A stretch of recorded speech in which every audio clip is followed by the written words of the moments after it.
So, I pledge allegiance to the flag of the United States. Oh, it's just the pledge, no biggie, right? Or is it? Now, I think I'm safe in assuming that pretty much everyone in this room has come in contact with the pledge at least once in their life.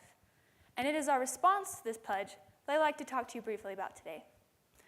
I grew up in a part of Southern California where saying the pledge or even standing up for it wasn't a popular thing to do. Now, I wouldn't go as far to say that my high school was anti-American or anything like that, but it made me aware of an attitude that has slowly slunk its way across America. It's always troubled me why Americans reluctantly rise for their own flag. Now, I'm not unmindful that here at BYU, we have a wide variety of students, ethnicities, and nationalities. So I hope that whether citizen or foreigner, you'll be able to recognize the two reasons why we should stand for the pledge after my speech: accountability and respect. Now, here at BYU, we're a different story than my high school. I personally believe that due to the atmosphere fostered here, you'd be hard-pressed to find someone that willingly turned their back on the red, white, and blue. We believe, as stated by the Doctrine and Covenants and Dallin H. Oaks, who's a former president here and a former member of the Utah Supreme Court, that Heavenly Father has had a particularly personal part in the creation of our country's fundamentals. And we're eager to make a difference in His kingdom.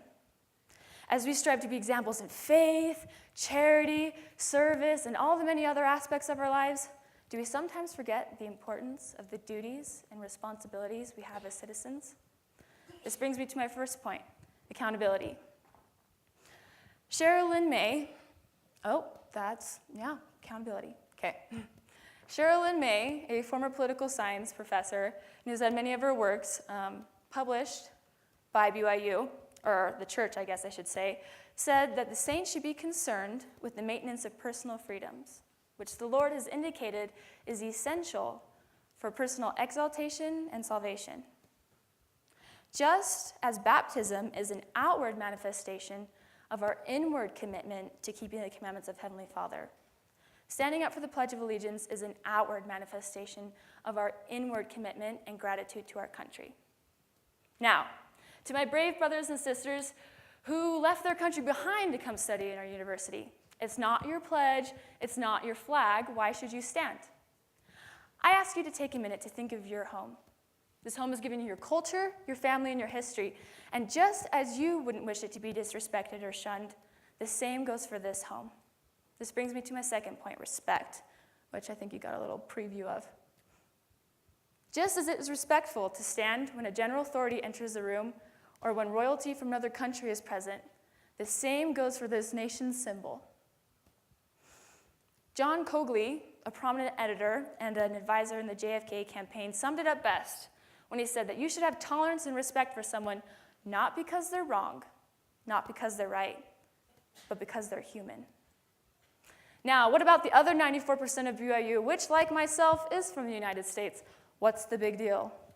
The jaws of injustice will not seize America if we do not stand.